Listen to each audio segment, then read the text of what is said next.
یاد رکھیے غیر شرعی طریقہ علاج سے ممانعت اختیار کرنی چاہیے کہ انسان ایسے جادوگروں کے پاس جائے جو اس کو ایسی چیزیں کرنے کو کہے جو درست نہیں ہے.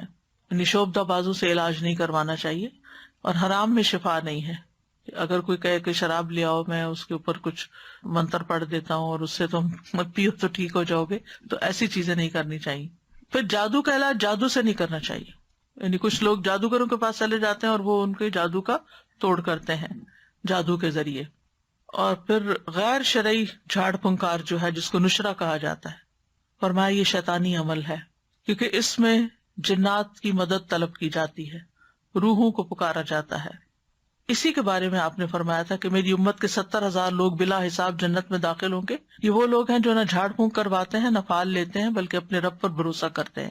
تو یہ غیر شرعی جو نشرہ جو ہے یا غیر شرعی دم کے بارے میں ہے. جو شرعی دم ہے سورۃ فاتحہ پڑھ کر یا ویسے قرآن پڑھ کر کسی کے اوپر جھاڑنا پھونکنا، اس سے منع نہیں ہے. اور مثلا شیطان کو بگانے کا طریقہ آپ نے کیا بتایا کہ اعوذ باللہ السمیع العلیم من الشیطان الرجیم من ہمزہ ونفخہ ونفثہ پڑھ کر ستکارا جائے، پھونک ماری جائے جس میں تھوڑی لعاب بھی ہو. تو یہ بھی تو جھاڑ ہو گئے. خود نبی صلی اللہ علیہ وسلم جب بیمار تھے تو اپنے ہاتھوں پر معوذتین پڑھ کر پھونک مار کر سارے جسم کے اوپر اپنے ہاتھ پھیرتے تھے. جب کسی مریض کے پاس جاتے تو اس کے اوپر ہاتھ پھیر کر اس کے اوپر اللہ کا ذکر پڑھتے.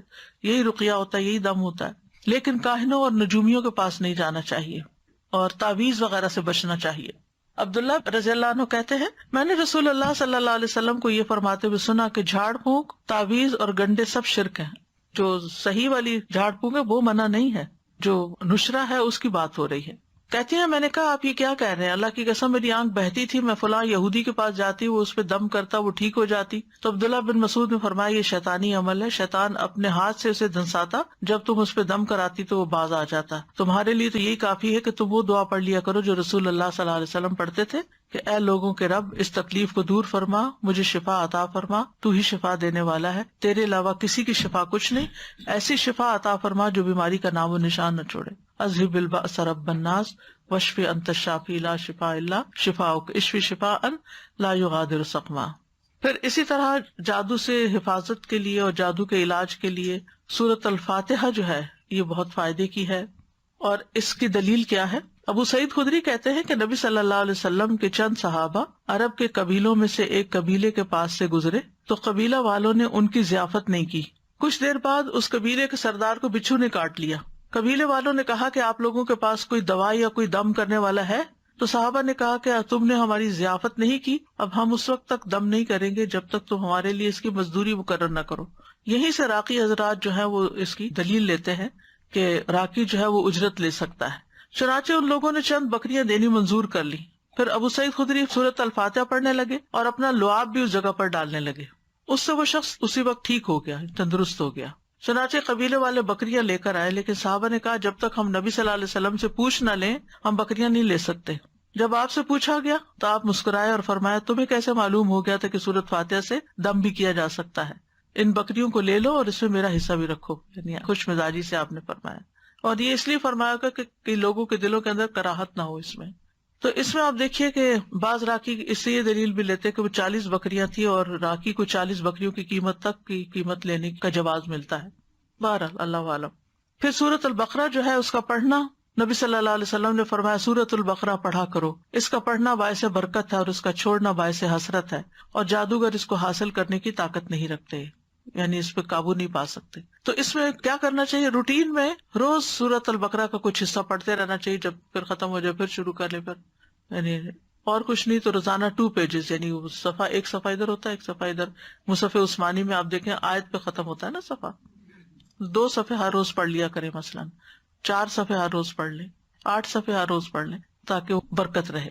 لگانا اور بات ہوتا ہے اور خود پڑھنا اور بات ہوتی ہے، کیونکہ اس میں تو صرف ہمارے کان سن رہے ہوتے ہیں، لیکن جب ہم خود پڑھتے ہیں تو ہمارا دل دماغ سب کچھ پھر حاضر ہوتا ہے اس میں. لیکن سورۃ البقرہ کی کچھ آیات جادو کے توڑ کے لیے بڑی مؤثر ہیں. اس میں الف لام میم سے لے کر المفلحون تک، اس کے بعد واتبعوا ما تتلو الشیاطین علی ملک سلیمان آیت نمبر 102 سورۃ البقرہ کی، پھر آیت نمبر 163 اور 164 وَإِلَٰهُكُمْ إِلَٰهٌ وَاحِدٌ لَا إِلَٰهَ إِلَّا هُوَ الرَّحْمَٰنُ الرَّحِيمُ، پھر آیت الکرسی، پھر آمن الرسول. تو آپ دیکھیں زیادہ تر رقیہ تو یہی آ گیا. رسول اللہ صلی اللہ علیہ وسلم نے فرمایا اللہ تعالیٰ نے زمین و آسمان کی تخلیق سے 2000 سال قبل کتاب لکھی تھی، اس میں سے 2 آیتیں نازل کر کے ان سے سورۃ البقرہ کا اختتام کیا گیا، لہٰذا جس گھر میں 3 راتوں تک سورۃ بقرہ کی آخری 2 آیتیں پڑھی جائیں گی شیطان اس کے قریب نہیں آئے گا، یعنی پھر وہ جادو وغیرہ کا اثر نہیں ہوگا انشاءاللہ۔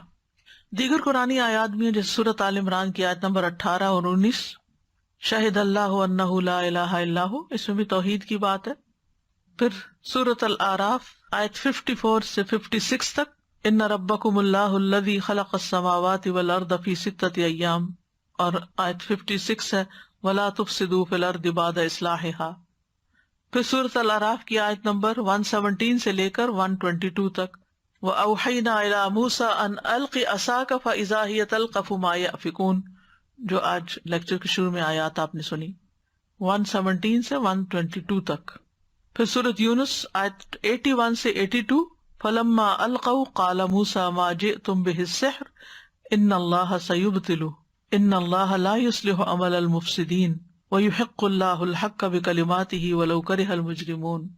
پھر سورۃ طٰہٰ کی آیت وَأَلْقِ مَا فِي يَمِينِكَ تَلْقَفْ مَا صَنَعُوا إِنَّمَا صَنَعُوا كَيْدُ سَاحِرٍ وَلَا يُفْلِحُ السَّاحِرُ حَيْثُ أَتَىٰ۔ پھر سورۃ المؤمنون کی آیت ہے أَفَحَسِبْتُمْ أَنَّمَا خَلَقْنَاكُمْ عَبَثًا وَأَنَّكُمْ إِلَيْنَا لَا تُرْجَعُونَ فَتَعَالَى اللَّهُ الْمَلِكُ الْحَقُّ لَا إِلَٰهَ إِلَّا هُوَ رَبُّ الْعَرْشِ الْكَرِيمِ، یہ آگے بھی ہے أَنْتَ خَيْرُ الرَّاحِمِينَ تک۔